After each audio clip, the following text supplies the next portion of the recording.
Pakistan cricket team کے opening better صاحبزادہ فرحان نے ٹی20 cricket میں وہ کارنامہ کر دکھایا جو اس سے پہلے کوئی پاکستانی کھلاڑی انجام نہیں دے سکا۔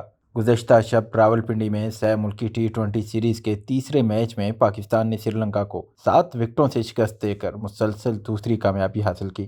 129 رنز کا ہدف پاکستان نے صرف 15.3 اوورز میں حاصل کیا، اور اس کامیابی میں سب سے نمایاں کردار رہا صاحبزادہ فرحان کی شاندار بیٹنگ کا۔ انہوں نے صرف 45 گیندوں پر 80 رنز کی برق رفتار اننگز کھیلی، جس میں 6 چوکے اور 5 شاندار چھکے شامل تھے۔ اسی اننگز کے دوران انہوں نے ایک تاریخی سنگ میل عبور کیا۔